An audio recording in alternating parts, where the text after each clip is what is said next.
Hello, YouTube. You have found the YouTube channel of Jared Bear Fuller.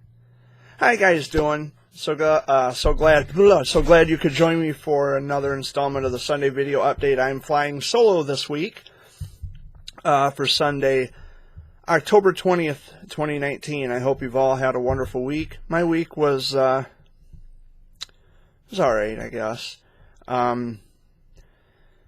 Depression, once again, has taken over. And that's probably one thing I'm going to talk about, or the main thing I'm going to talk about in this week's video. There was a highlight, though. There was a good spot to the week, and I'll get to that in a minute as well. But right off the bat, I want to remind everybody out there watching this, everybody across the board, to visit GuideStar.org. GuideStar.org has a complete and comprehensive listing of all the 501c3 nonprofit organizations and LLCs approved by the federal government of the United States. Don't be fooled, don't be duped. Visit GuideStar.org today. The highlight of the week, I got to meet Dr. Pol from Nat Geo Wild's The Incredible Dr. Pol. I was with my mom last week, and she had taken her cat Blessed into the clinic. Excuse me. And, the kitten had his temperature checked, had a couple of shots. One of them, I think, was a distemperament shot. And then my mother and I walked back out into the lobby, and Dr. Pol was sitting in the back. Mind you, there's camera crews everywhere. And Dr. Pol was sitting in the back, and Mom says, "See that guy back there? That's Dr. Pol." And Dr. Pol stood up, walked to the front of the counter, and he says, "Hi, how are you?" I said, "Hello, I'm great. How are you?" And Mom says, "My son's been wanting to meet you for a long time." And he says, "Okay, have a seat over there, and I'll be right out." So I grabbed a seat. Mom says, "I'm going back out to the car. Good luck." So I sat, and, I was watching the camera crew film different dogs, because there's a lot of dogs in there. And Dr. Pol had come out, shook my hand. He says, "How are you? How can I help you today?" I said, "Oh, I was just with my mom. She brought her kitten inside to be, to get a shot and to be examined." And he says, "So are you a fan of the show?" I said, "Yes, I am." He says, "Okay, I got something for you. I'll be right back." Okay, so I sat there and waited a few minutes. He came out with this picture, and he signed up here at the top, "To Jared, thanks." And he literally sat next to me and wrote this. And he says, how do you spell your name?" And I told him. And he says, "Well, thanks for watching, Jared." And, that was that. We shook hands, parted ways. And he has a sense of humor. But this is the autograph again. He signed it at the top up here. Right there. He signed that right there. He has a sense of humor. That's the 342nd autograph of my collection since I've been collecting autographs in 2007. He has a sense of humor. He came walking out with a folder, and he called an animal's name to be examined. And there was a camera guy right there, and he walked up and he leaned his head in closer to the lens, and he says, "Uh-oh." He does that all the time. If you're a fan of the show, you would know that. But he has an incredible sense of humor. He's a nice guy, and I was happy to finally get to meet him. So his veterinary clinic is in a rural area of Isabella County, Michigan, up near, I'd say it's closer to Wademan, because I think his offices have a Wademan address. But he's like, he's actually closer to Wademan. He's, say, about a half-hour drive from Mount Pleasant, for those of you familiar with Michigan. If not, you can Google all this information, do a Google Maps or whatever. But he was a really nice guy, and it was a good time. I was happy to have finally got to meet him. I don't know if I'm going to be on an episode of The Incredible Dr. Pol. There were camera crews everywhere, so I don't know. But what I can tell you is when we pulled into the driveway, there was a camera guy right out at the edge of the driveway. And he had his camera panned right on our car as we were pulling in, and it was on a tripod. So who knows? You know, I'm not sure. I didn't have to sign any waivers or any paperwork. My mom did, because she was interviewed on camera. And so we'll see. I don't know. But it was different. It was quite the interesting experience indeed. As I said, I'm flying solo this week, which is okay. It kind of gives me time to reflect and talk about some things. Depression has hit me hard again. And it's that feeling, you know, I understand people have lives of their own. I get busy. My friends get busy. I get it. But even when I am busy, and when I actually have a few seconds to spare, or a few minutes to spare, I at least reach out to my friends and say, hey, I'm busy right now, but I just wanted to check and see how you're doing. Just wanted to say, hey. And if they're busy, they don't respond in a timely fashion, which I don't expect. They'll get to me when they get to me. But it's just, I never hear from people anymore, and I always have to be the first one to reach out to them. And, you know, it's kind of shitty. After, you know, having been friends with certain people for all this time, and you know, I don't hear from them anymore. It kind of hurts. But, you know, they have time for everybody else.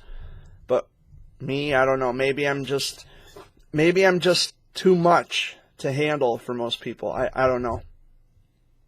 But I've been depressed, and I do miss my friends a lot, and that has a lot to do with it, because I don't hear from people anymore like I used to.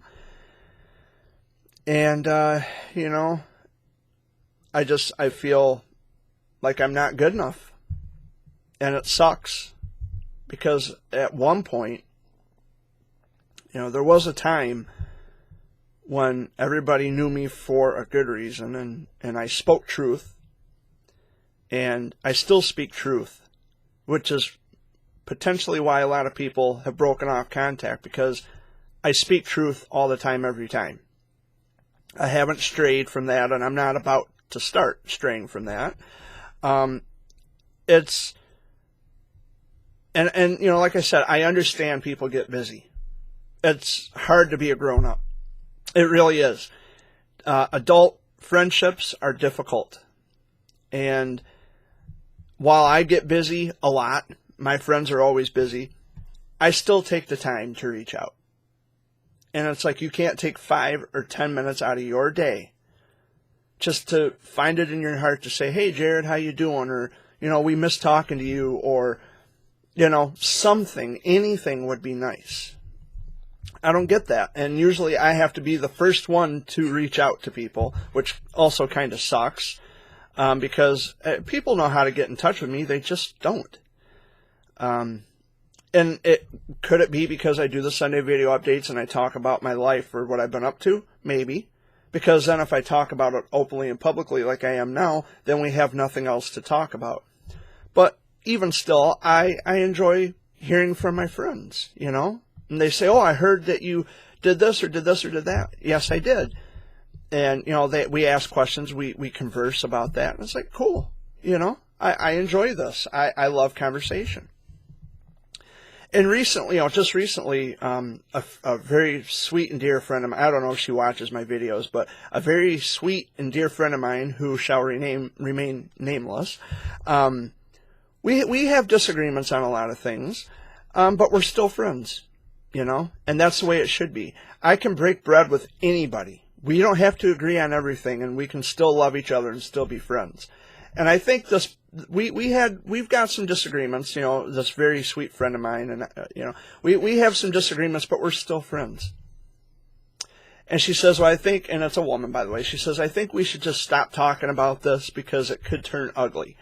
Which, okay, maybe it could. I don't know. But I'm asking questions. I'm saying, you know, think about this for a second. Just think about it for a minute. And that's okay. We don't have to agree on everything. But, you know, we're still friends, and we still carry on, and we still get along. But that's not what I'm depressed about. I can disagree with friends on lots of things and still be friends with them.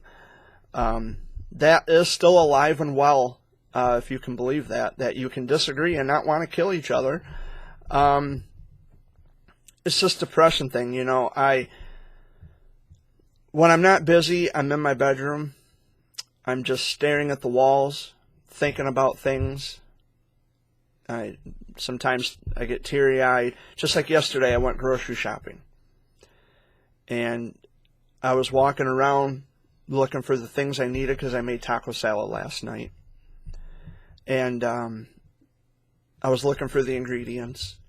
And just out of the blue, just started crying.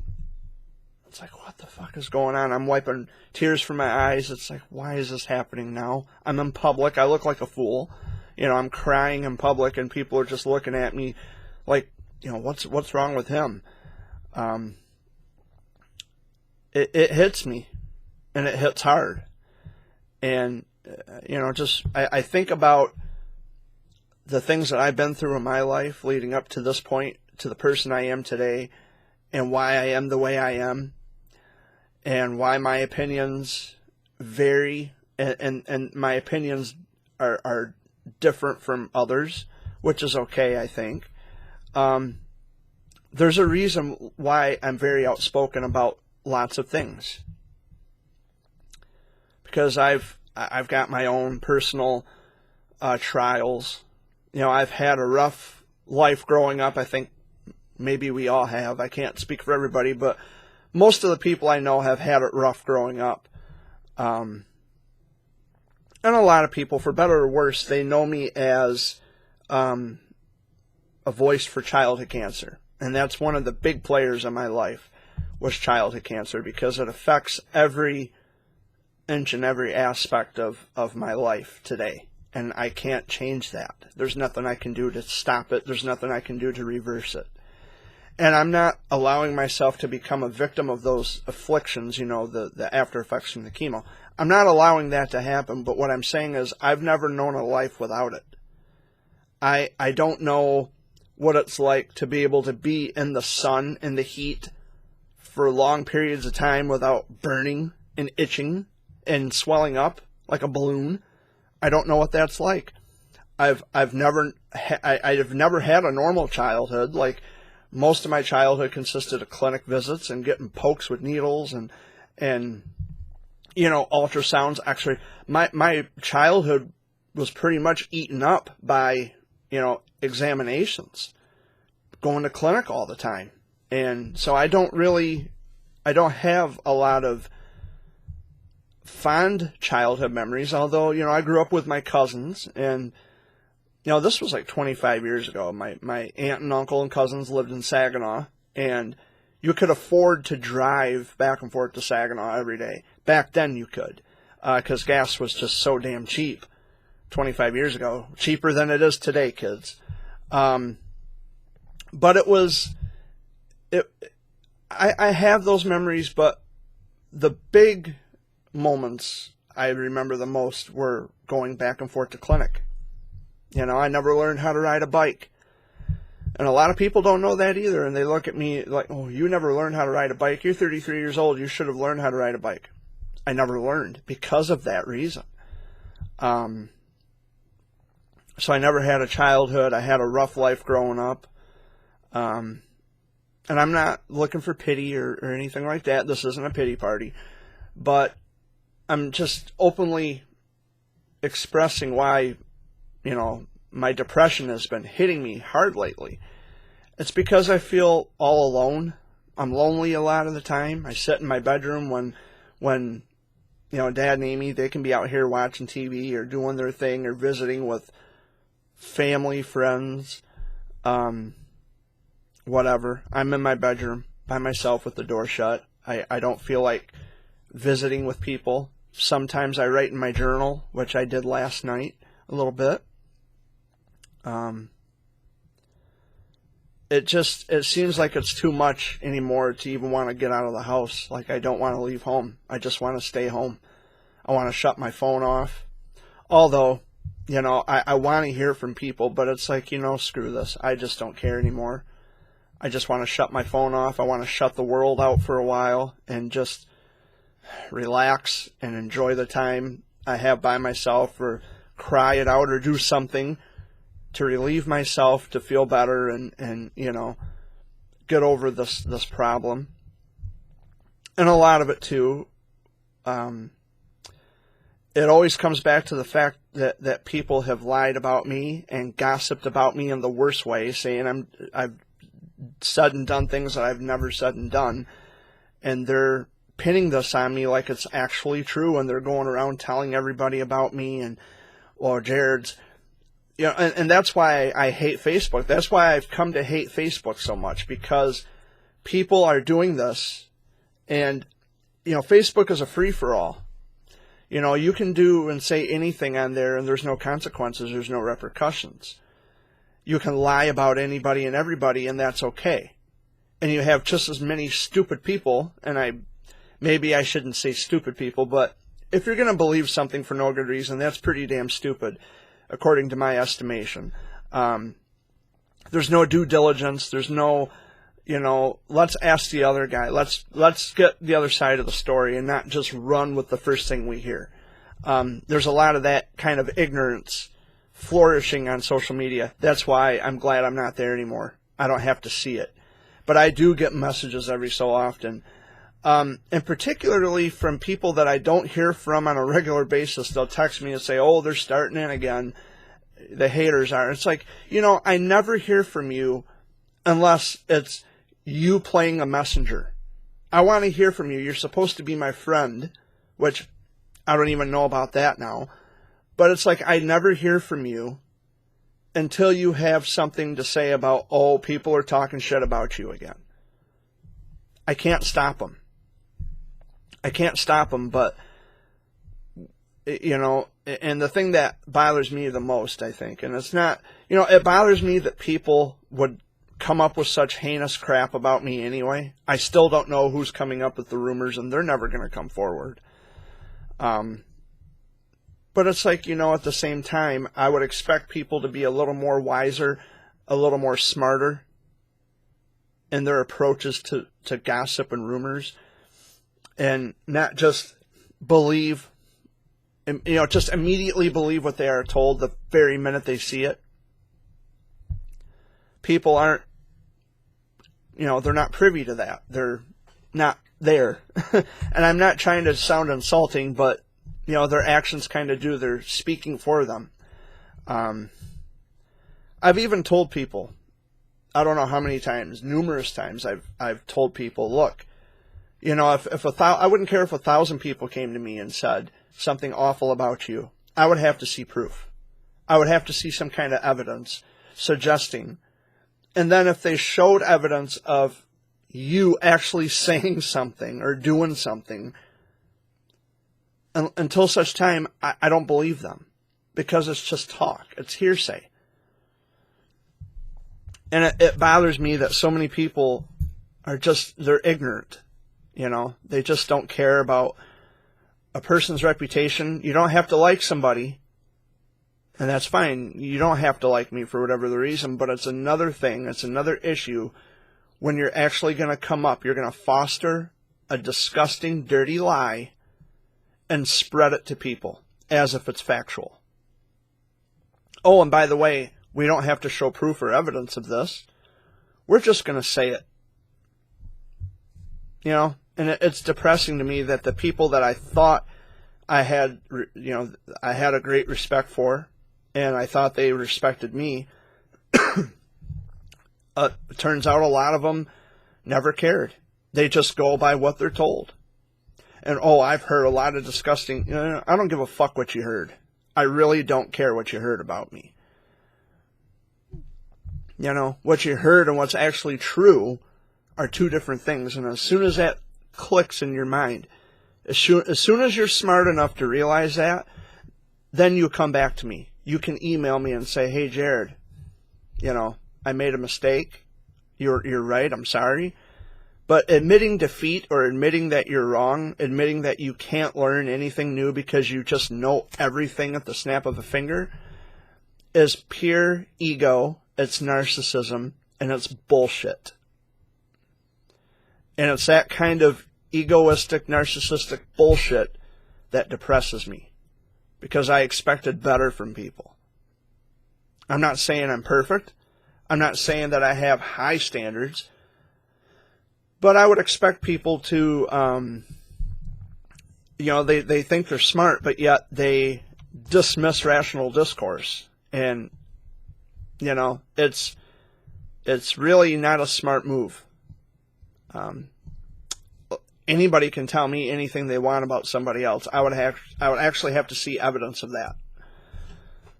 And whoever would come up with such a filthy, just, oh my God, what kind of a, I wonder this all the time, what kind of sick, demented mind would come up with such a disgusting lie, that they are so pedantic in their lie, and they're so specific about age, but they never give a name, which I also find funny. Well, it's not funny, but I find it rather strange that if any of this were true, they would give a name. And they don't. They give an age, but they don't give a name. They never disclose that information. And I would have suspected at some point that everybody would have immediately caught on to that. Well, there's no name. They give an age, there's no name. There's names scribbled out. How do I know? How do I know that this is true? You haven't proven that it's true. You just go by what you're told? It's not very smart, but see, if they admit that, then that means that we have to agree with Jared, and Jared is the enemy, and we can't do that. Because up here, we're being pressured. We're pressured by these people. And if we disagree with them, then they're going to attack us. Because we agree with Jared. And we know Jared is right. So. But, it's such a letdown. I would expect people to behave better. I would expect better from people. We're talking grown people, not teenage kids. We're talking grown fucking adults who cannot act grown. And yeah, it depresses me because I've done a lot. I don't have the luxury where I can give every single day, every single time. I wish I did. I wish every day I could help as many people as I could, financially, or even just a kind gesture. I wish every day I could do that. I can't do that every day. And it's always the people who, they're constantly, nonprofit organizations, right? I don't have a damn thing against nonprofit organizations. I think nonprofit organizations are essential. We need more of them. There was a time when I considered looking into having a nonprofit organization for myself, but then I came to the realization that I don't need a nonprofit organization to do good in the world.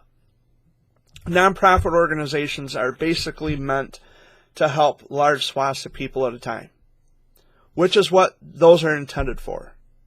But see, now we have social media where now not only do we promote the nonprofit organization, but now we're bragging about who we help and how we help them.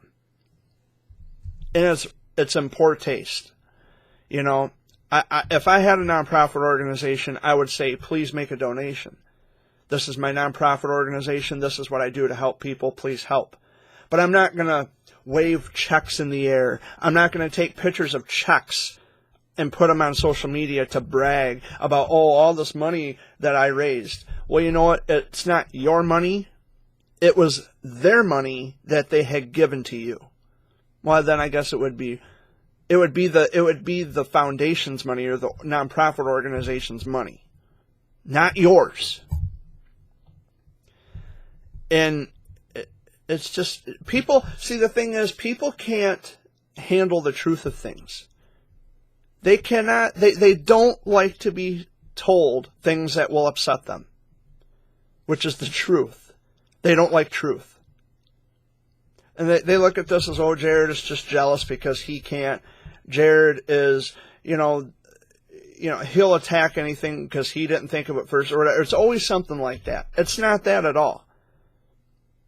And, I very well could help a lot of people if I saved up some money and came up with all the information I need, the documentation, and I become registered with the IRS, then yeah, maybe I could start a nonprofit organization. I'm not saying I haven't filed for a nonprofit organization because I don't have the money. It's as simple as that. But I still help people. I don't have to brag about it. I don't have to talk about it on social media. Well, I don't have Facebook anymore. I do have Messenger, but I don't have to broadcast it to the world. Even here on YouTube, I don't have to tell anybody how I help somebody. But, there's people who ask me, like Jared, what have you ever done to help people? Oh, I've done plenty. You want me to tell you what I've done? Okay. Pop a bag of popcorn, because this is going to take a while. I'm not one to gloat. I'm not one to brag. And I think a lot of it has to do with low self-esteem, insecurity, because you have people who feel inadequate. And I understand what it feels like to feel inadequate. I really and truly understand what it feels like. You feel empty, you don't feel like you're good enough, and you need to get that validation from people to feel good about yourself. I get it. But here's the thing. It's not the job of my friends, let alone my peers. It's not everybody else's job to make me feel good about myself. It isn't. I have to find that within myself. I have to dig deep and I have to say, I have to get out of this funk. I'm in a depression right now, and I'll get out of it eventually. I have to. But it's not contingent upon my friends. I mean, my friends ask me, okay, how you doing, Jared? I'm kind of depressed. I'm feeling down and out and lonely. Gone. I never hear from them. It's like, really? I'm there for you when you're feeling depressed, when I don't have to be. But you can't return that same favor? You can't return the gesture? It's like, wow, I see this friendship as kind of a one-way street. But I do understand feeling inadequate and feeling like you're not good enough. Even as an advocate, I think what I was trying to do as an advocate was, I shared my story. I shared tidbits of my story, and I did it to give people hope, to give people inspiration, to show people, to tell people that, there is hope. I've been through that myself. Here I am 30 years later as a survivor at age 33 talking about it. It's one of those things where I wasn't shooting for popularity. I just wanted to share my story. I wanted to help people. I did that. Now it's different. Now I'm excluded from Facebook. I'm detached from the superficiality of social media and everything that entails childhood cancer. I mean, I'm always going to be a survivor regardless of what goes on. But I've detached myself from all of that because I don't support I don't support this idea that there's competition. I'm not trying to compete with anybody. And I understand how a lot of bereaved parents would have some kind of bitterness towards me because I talk about being a survivor. My child didn't survive, you did. We're happy for you, but my baby's never coming back. And I get that too. And that wasn't my goal. It wasn't my, it wasn't meant to be that way. I wasn't trying to piss anybody off. I wasn't trying to upset anybody. But, calling myself an advocate, which is just a label, it really means nothing. It's just, it's a word that, it makes you look bigger, in the shadow of whatever's happening. It just makes you look bigger. I would agree that being a survivor, I mean, it has its perks, but then it kind of has its downfalls too. Like now. But there's so much about being an advocate that carries so much baggage, or an activist. It carries so much baggage. And I had this discussion with a friend of mine last night, and I said, it's not that I never gave up on the kids. I would never give up on the children. I didn't turn my back on the kids. I turned my back on this ideology that somehow we all have to be famous. We have to be gold ribbon famous. It doesn't exist. I don't support the system where we have to try to outdo each other. That we're nothing unless we have pictures taken of all this money we raised and all the kids okay, I've shared pictures of meeting cancer warriors. Absolutely. I've talked about the things I've done in terms of getting involved with charity and charitable events. Absolutely. I've done all that. And at the end of the day, I come to the conclusion that why was I videotaping? Why was I on Facebook Live? Like, why did I go through all this trouble? Just to feel good about myself because I was feeling inadequate about myself? Maybe. And I can own up to that now. But I did it I think it was just as a way to say a child of cancer survivor is given back. And that's what I did. I gave back. I done everything in my power. Everything I could do to give back. And it still wasn't good enough, and it hurts that I've lost so many people. And that's why I just threw in the towel and said, fuck it. I just don't want to be an advocate anymore. I'll just go on being a survivor, and I'll help people when I can. And I'll just leave it at that simplistic level. Is that you, Dad? Yeah. Okay. You want to shut the door? I thought I was flying solo this week, but turns out I'm not. That's Dad just walking through the door. Hi, people. Here you go, son. Thanks. Oh, you're welcome. Amy met Jeremy's wife. Yeah. At a gas station. Oh, okay. And the baby. And Dad. Oh, baby's cute. Mm-hmm. Mackenzie is a lovable, cuddly little sweetheart. She told me, she said, I want to get your boyfriend's number from you, and when I'm home alone with just me and the baby, I'm going to call you. You can come down and hang out. Oh, down there? Yeah. Hell, I'll go down there. Well, that'd be nice. Hang down there with her. Yeah. Amy had friends down there. She could walk down and see. Yeah. And, that baby is just, Mackenzie is so, adorable. She's cute, cutie pie. When I was shopping yesterday, and I saw Jeremy and Kristen. Sorry, I butchered your name. I saw them, and I saw the baby, and she actually was sleeping in the shopping cart, and because they had like the bottom of the cart, they had like a little bedding rolled out in the bottom of the cart, and she was like, they're not going to let her lie on hard, But then when I saw them, they approached me at Walmart yesterday, and she was sitting in the front, and she had little bedhead stuff going on. I said, did you just wake up from a nap, baby girl? And she kind of waved at me like this. I said, hi, baby. I said, did you sleep well? Did you have a good nap? And I talked to her, and she kind of turned her head, and they were taking her to a corn maze. Oh, yeah. Jeremy's out cutting wood, him and his brother, and making something for Christmas out of wood. So I made a bench or something. Yeah. And I guess her dad and her was taking the baby to a corn maze. I told her dad, I said, well, make sure you don't get caught or lost in that corn maze. He said, if I do, I'm going, hey, yeah, help me out.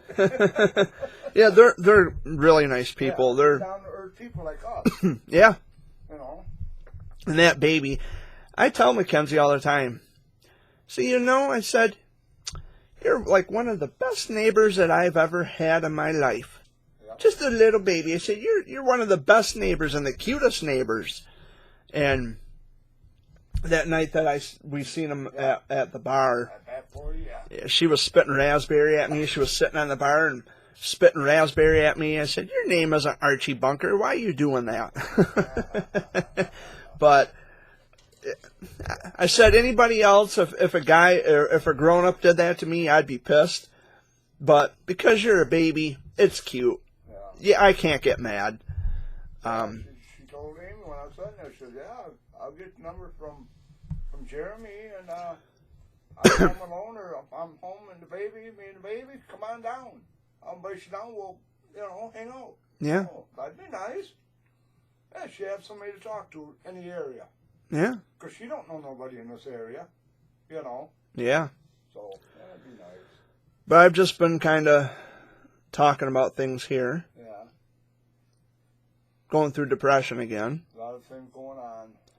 Well, I mean, I talked about a lot of things here before you walked in, but I've fallen into a depression again. I don't know how to fix it. Well, there's a way. I mean, what you need to do is get in your van and go to hiding hours. That helps. I want to, but I just don't have the money for gas. I don't know. I don't know what to do. No, it's the people who I never hear from them. They say they're my friends, and I want to believe that they're my friends. And you're also worried about your friends in New York. Well, it's not that. It's people that I never hear from. They consider themselves my friends, but when do I ever hear from them? Only when they want to talk. Yeah. And it's like, well, I don't feel like talking. Well, maybe I fucking do feel like talking. Maybe I do want to talk to you. When you needed me, I was there for you, but you can't return the favor? Right.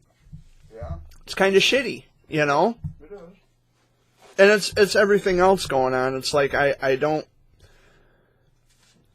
not important. I just don't feel as if I was important to people as I thought I was, and I'm only important to people who already don't like me anyway, because now they're going to have something to talk about. They need material to keep themselves entertained because they don't have a life, and they come here looking to stir some shit up, and, well, we're just going to give his video a thumbs down, and because we know that's going to agitate him. Well, it doesn't agitate me in the least. I could give two shits and a fuck about a thumbs down. I come back every week, putting up new videos. So I could care less about a thumbs down. That doesn't mean shit to me. Because I'm still here, doing my thing. But I get depressed because I have to be the first person to reach out to people all the time. They don't, my friends, they never reach out to me just out of the blue and say, well, hey, Jared, how you been? We haven't heard from you in a long time. Or, we miss talking to you, and we just wanted to check and see how you were doing. And no, I never hear from anybody until they have something to. Well, these people are talking shit about you again. You know what? So what the fuck else is new? They're gonna talk. I can't stop them. And well, they know that because they know that it bothers you. That's why they're gonna keep doing it. They're winning because they know that it's upsetting you. No, what upsets me is that I would expect those people to grow up and to act more mature than what they are. But they can't. It's a letdown that grown people can't act grown. And I've talked about this for a long time. But I just expect people grown people to act grown. And they can't. They get some kind of, they get their kicks by destroying a person's reputation. But that's social media. It's easy to do because there's no rules. I mean, there's guidelines, but Facebook does a piss poor job at enforcing those regulations because people talk about each other all the time. They gossip about each other. They cut each other down. it's a free-for-all on Facebook. I don't want to be a part of it anymore. So I detach myself from that, and my quality of life has improved, where I'm not constantly depressed. But in this situation, yeah, I'm depressed now because I just feel lonely. You know, I'm out here all by myself. I've always, you know, when I think about it, I've always done everything by myself. I've always done everything on my own. My dad can tell you that. Yeah, pretty much. I've always done everything on my own. Got my first car on my own. Got my credit established on my own. I've been writing journals for 20 years. Did that on my own. I've been writing poetry on my own. I help people on my own. I face my own fears on my own, like flying in an airplane, driving a car, talking to people. Now that I have confidence, you know, enough to want to talk to people, approach people, introduce myself, I'm gregarious when I talk to people. I like the company of fellow human beings sometimes. I've done it all on my own. In your driver's license, I had to give you a little boot in the butt. I fought cancer and beat it on my fucking own. Yeah, Mom and Dad was there because, of course, I'm their kid. Of course they were there. But all the chemo and the radiation, all the puking, all the alopecia and the fevers and the cold chills and everything that my little body went through and everything I continue to go through leading up to this very moment, I've done it on my fucking own. I've never had help. I've done everything on my own. I've been a loner. I knew this when I was 16 years old, that it's better just to do my own thing. And I had the right idea. The concept was right there, and I had it. It's like, it's better just to be alone and to continue being alone and to do my thing. But the very minute I broke out of my shell, I started to become known to a lot of people. It's like I fucked myself, because it's like, now what? Now I have nobody anyway. So I allowed myself to become emotionally detached to people who don't give a fuck anyways. And when you do think they do care about you, they never get a hold of you. And the only time they do get a hold of us when they want something. When they want something, or when they have something to talk about. Oh, people are talking shit about you again. You know what? So I'm not surprised. Or they need a free ride. I'm not surprised that people talk shit about me. Well, there's a whole group of people stalking you.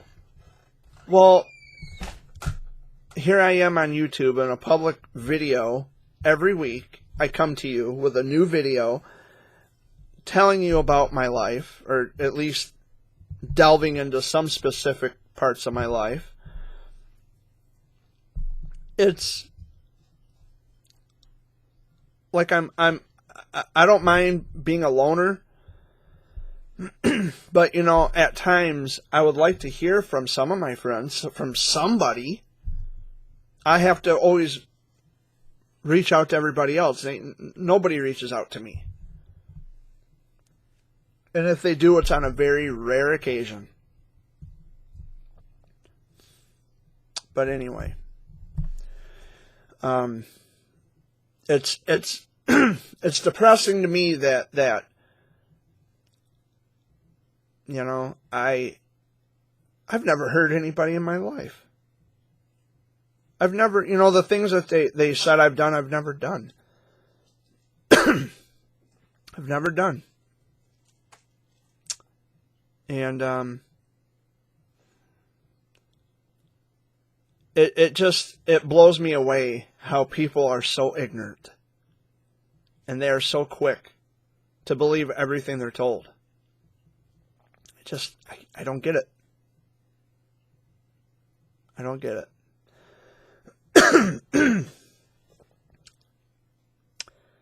But yeah, depression's got a hold of me again, and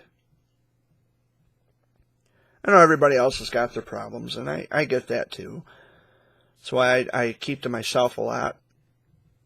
You know, like I said yesterday, I was walking through Meijer's, the grocery store, and I just started bawling. It's like, where the fuck is this coming from? You know, like I don't normally do this. This doesn't happen. And yesterday was an exception. I started crying, and it's like, what the fuck? You know, what's going on? It's depression. It's anxiety. Like when I'm around people, it's like my anxiety, it's like, what the fuck? It's like any other time I'm around people, I'm happy-go-lucky. I'm happy to talk to people. Like I said, I'm gregarious when I crave conversation with people. But yesterday, I don't know, something just like a wave came over me. It's like, oh my God. And I started crying. It's like, what the fuck? Where is this coming from? You know, why is this happening now, of all places? Why am I getting emotional? I'm just walking through a grocery store. I'm walking through a grocery store. I'm just trying to find something for supper. And here I am crying. Like a damn 2-year-old. I came home crying yesterday.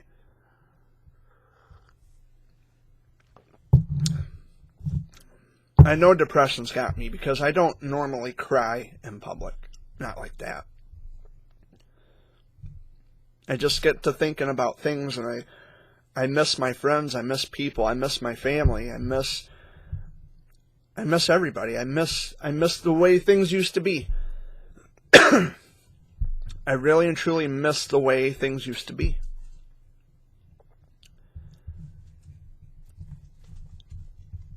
You know, I used to, you know, and that was that was the thing about Facebook. You know, when I had all my friends, the most Facebook friends I've ever had, I had 1,128 people that I was connected to. And most of them, all of them, were from the childhood cancer world.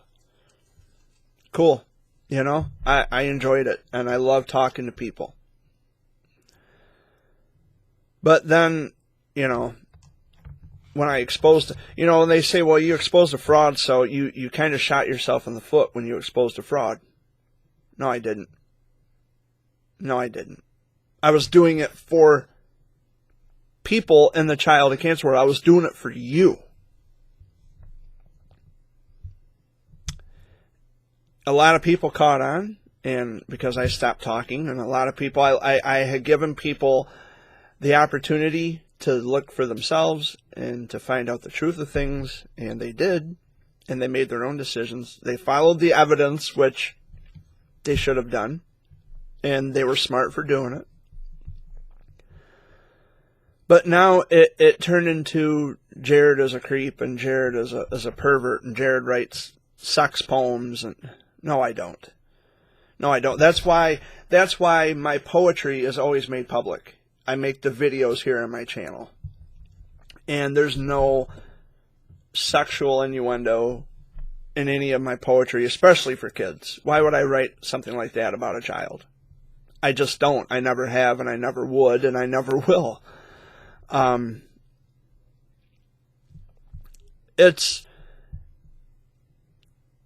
think what it is too, it's people realize the kind of serious shit that they're involved in now. They have a sick child, or they've had a child who passed away. And they are not the same people that they used to be. And that's unfortunate. Because, you know, there was a time when I respected them. There was a time when I would have done anything for them. I would have bent over backwards for them. I would have given my last crumb of food if I had to. And they want to come up with bullshit. They want to stab me in the back. They want to believe shit. Well, that's not my problem. It is, but it isn't, because it is because like I said, I had a great respect for them. I used to think the world of them. I used to think highly of them. But now they want to believe something for which there's no good reason. And so here I am. I pretty much lost everybody. And the friends I do have, like I said, the friends that I do have, I never hear from them anyway unless I reach out to them first, which is kind of shitty. And if I say, well, kind of having a bad day today, they run. They don't want to hear about it. They don't want to know about it. But yet, when they need me to talk to, I'm there for them. So, yeah, depression sucks, but it doesn't mean that the people who make shit up, it doesn't mean that they've won. There is no winning and losing here. I'm going through depression. I'm not stuck in depression. I know that in some way, and somehow in some way, I'm going to be all right. And like Dad said, I need to just get out and visit with family up north. Go up and see Heidi and Elwood and visit them, and you know, hang out with the kids and make, you know, because I know they cheer me up. The kids make me happy, and Elwood always jokes with me, you know, and Heidi, she works a lot, so, you know, I haven't seen Heidi in quite a long time, but I really do need to get up that way again and spend some time with them, because I'm sure the kids would like to see me, and you know, there's been times when my dad and Amy have gone up north, up to where they live at now, and they say, well, where's Jared? You know, Jared's usually with you. No Jared with you today? They ask about me all the time. And so, you know, maybe I need to get up there and visit and just say, fuck everybody else. Go where I'm wanted, and go where I'm loved, and go where I'm appreciated.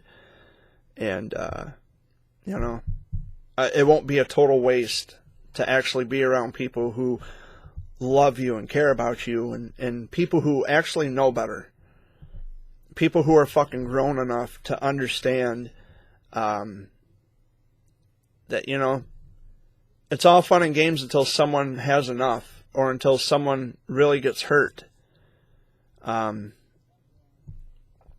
But it's just, it's the negligence and the arrogance of this generation. And it's not just the quote unquote millennials. It's everybody. It's everybody. There's no repercussions. There's no consequences. There's nothing. There's nothing. There's no threat of any kind of punishment. There's nothing at all. People just say and do what they want, especially on Facebook, and that's it. So now I'm sitting here trying to, I don't know, just carry on and get through the day, and wondering if I'm ever going to hear from my friends again. People who are my friends. They're always too busy for me, but not anybody else. Yeah. I don't know. But that's, you know, that's kind of what's bothering me lately. It's been bothering me all week. That's my dog whining to get out because he can hear Dad talking outside. Come here, Scruff. Come here. Come and say hi. Come and say hi to the people. Come here. Come here, baby. Don't. It's okay. I know. Say hi. Say hi to the people on YouTube. Say hi to the people on YouTube. Yeah. Say hi. Huh? Don't cry. I know you want Daddy, don't you? Yeah, you hear Dad outside talking to Amy, don't you? Yeah. I know. I know, baby. I know. You want to go see Dr. Pole? You want to go see Dr. Pole? He's a really nice guy. You know what Dr. Pole does? Oh, you're going to give me a hug? Okay. Aw, I'll hug you. Yes, I love you too. I love you too, baby. You know what Dr. Pole does? Oh, now he wants me to cradle him. Look at this dog. Why do you want to be cradled like a baby? Rock-a-bye, baby. You know what Dr. Pole does, though? When he gives animals pills, medicine, he'll inject it in their mouth, and then he'll blow on their face, because it'll make them swallow it. Yeah. All right. Okay. Oh, there's Dad. He was whining for you. Yeah, he was whining for you. Yeah, he wants to go. He gave me a hug. Dummy? He gave me a hug on camera. Did he? Yeah. He's good at giving you hugs. Oh, yeah. He's a good boy. Okay, go on out and feed Marcus. But anyway, I don't know what I'm doing today. I'm probably just going to hang around here. Stay in my room. Wait for nobody to reach out. Wait up, nobody show up, huh? Or reach out. Or to reach out to me. Yeah. There's people, I still have some friends out there that, you know, they want me to Skype with them, which they're going through some difficult times right now. I'm not going to put it out there. It's their business, but they're going through some difficult times. They're very close and dear to my heart. Wish we could help them. I wish I could help. I just don't know what to do. The money in the world, I would help them. Fuck, I'd move them here Yeah. to Michigan. We could be together every day, but they might get tired of me. I doubt it. Seemingly, like everybody else, they just got tired. They got tired of Jared, so that's okay. I'll just keep doing my thing, and everybody else can watch from a distance, and I'll just keep doing what I do. If And you want to join in, fine. If not, but I'm not asking for people to join in. I'm just saying that, you know, people who are supposed to be my friends, I never hear from them. yeah. Even when they're not busy. Yeah. You know, it's not too much to ask to take 5 minutes out of your day How you doing? Or to say, hey, I'm sorry I haven't responded to your messages. I've been really busy, but now I have time. Let's have a little talk. what's on your mind today? You know, I don't get that. No. I don't get it from anybody.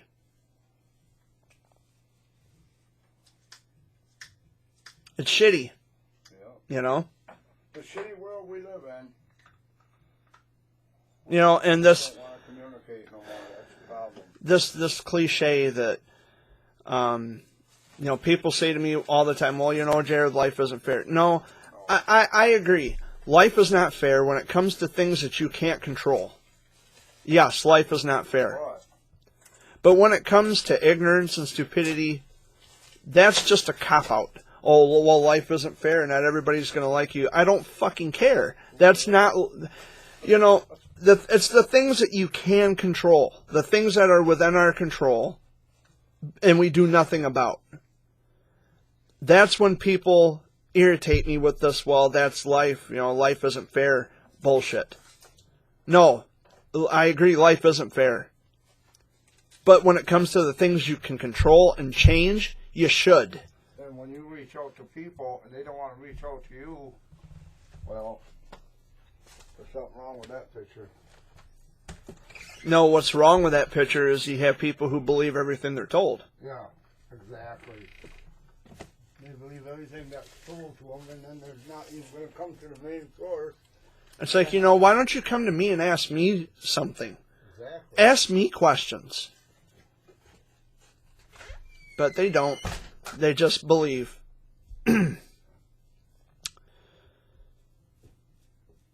It's always going to bother me until people realize the error of their ways. You know, I don't know why this is so hard for people. Like, if any of the things that you know, people, you know, the rumors are going around. If any of these things were true, I would be in jail. It's that bad. I mean, these rumors are really this. It's awful. It's grotesque. It's bad. I would be sitting in prison right now. I wouldn't be sitting here. I'd be in jail or prison. And that's if they find actual evidence of something that I did that was in huge violation of a law. I've been waiting all this time. I mean, perhaps I'll be waiting till the end of my life to see some evidence where I've done something wrong. I don't know. But it's sad that it's come down to this, and it's, you know, I stopped being an advocate because I figure, what's the point? What's the point? Nobody listens because I'm not some big shot constantly giving every day, because I'm not, You know, I'm not making big waves, so therefore, well, you know, I don't have to make big waves. But anyway, I guess I'm going to wrap this up and get heading out. But thanks for watching another week of the Sunday video update. I'm out here if you want to talk. So, much love.